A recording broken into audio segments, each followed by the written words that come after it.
So I assume you watched all of the Boston first round series. Is that true, Milbury? Yes, I did. I did. Can we just spend a little time looking back? Like when Yeah. you think about this team, you know, I'm going to start with the acquisition of Linus Olmark. Very controversial in Boston. They didn't know who he was, and they gave him a big contract. But that happened. Then they wind up acquiring at the end of that year Lindholm, who was a great acquisition, but at the playoffs he got hurt, so we couldn't see. He was very cocky, and I was a little suspicious of what he was going to be like. But I mean, a good trade. Obviously, looked like it was going to be a good trade. Jeremy Swayman came into the fold. Then they traded for Pavel Zacha, who I thought was a soft guy, but a high first round pick with talent. But that was for Eric Hall. It was actually having a pretty good series for New Jersey, but still an interesting pickup, knowing at that point there wasn't confirmation of Krejci and Bergeron returning. So it filled a hole either on the wing or at center somewhere. So pretty heady move. And then, of course, Bergeron and Krejci come back. And it's like the gang is back together, and, but there's still the issue starting last season, if you remember. McAvoy was hurt coming off of surgery. Marchand was hurt coming off of surgery. Who else was out there? Somebody else was out of the lineup, but there were big guys that were out of the lineup. And then everybody thought, well, we'll get to Thanksgiving or Christmas just hanging on. And all of a sudden, somebody sprinkled fairy dust over this team. And I don't know if it was, Jim Montgomery or Mr. Rogers, as I call him, who came in and just said, this is going to be a wonderful season and everything's going to go right. But the goaltender was incredible. Both goaltenders were incredible. Swayman had a little bit of a tough start. And then they're going through this record-setting year, and the best team in the league by far, and there appears to be no urgency to do anything if you're the general manager or the president, if you're Cam Neely or Don Sweeney. But they go out and swing a deal with Washington Capitals and pick up Dmitry Orlov, a player I've always liked, and a sort of gritty, hard-working guy in Hathaway to play on the fourth line. A great acquisition. I mean, they paid the price, and everybody knows he's trying to go for it. And then, shockingly, he picks up Tyler Bertuzzi. So the stinking rich get richer going into the playoffs.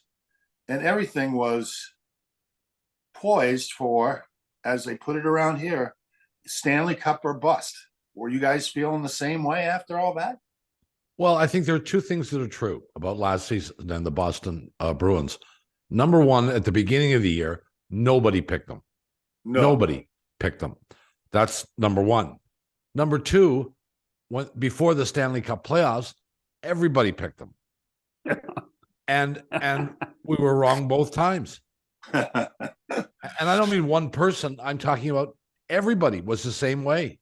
Everybody felt the same. Am I telling the truth? Oh, yes. I do a little radio show in Boston on a weekly basis. We had maybe 25, 30 shows. And the first question I asked every guest, including John Shannon and amongst others, a lot of reporters locally, Kevin DuPont, none of them had any clue that it was going to be like this. And like you said, none of them had any clue that the collapse would be so complete.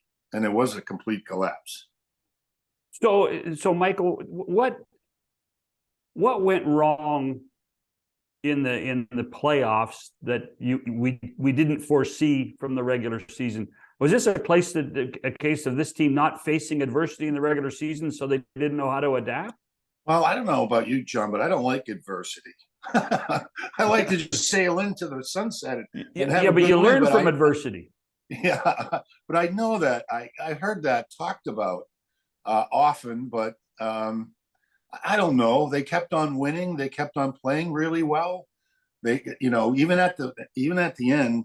But the first sign for me was I thought about this 2 weeks before that last game in Montreal. They said, if Bergeron's playing in that game, it's an Old Lang Syne game. It's one for the memory books. It's my last time there. And sure enough, what happens is he gets dinged. And, we later find out that it was a herniated disc. Now, I don't know the severity. I've had a herniated disc, and I've had an operation because of a herniated disc. If it's impacting, your nerves on one side or another, you're in excruciating pain. And yet, somehow he managed to come back and play. But that was the first problem. So there was a problem with an injury. The second problem was game one should have told us something. They weren't ready to play. Florida played harder, played hungrier hockey. They were the better team for most of the game, and Ullmark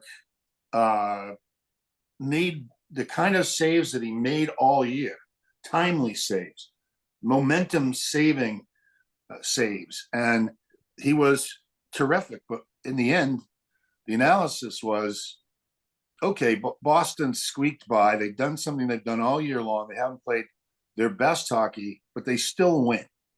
All right, so that takes you to game two. And Florida basically blew them out of the building.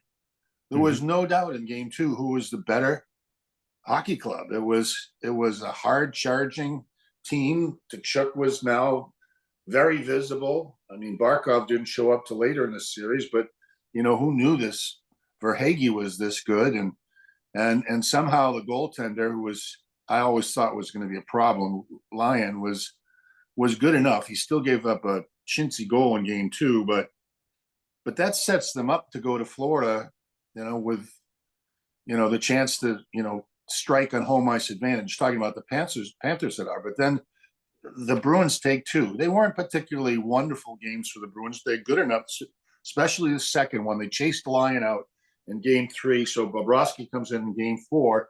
They win them both, and they're absolutely, everybody in this town thought it was over. And they came back for game five, and Florida's persistent forechecking, Florida's, attitude of, we can do this. I was surprised. I was very surprised at how good they were, and they hadn't been that good all year. They just managed to squeak in. But the pain after game five was palpable, and it was pretty clear that Bergeron was not going to be a huge help.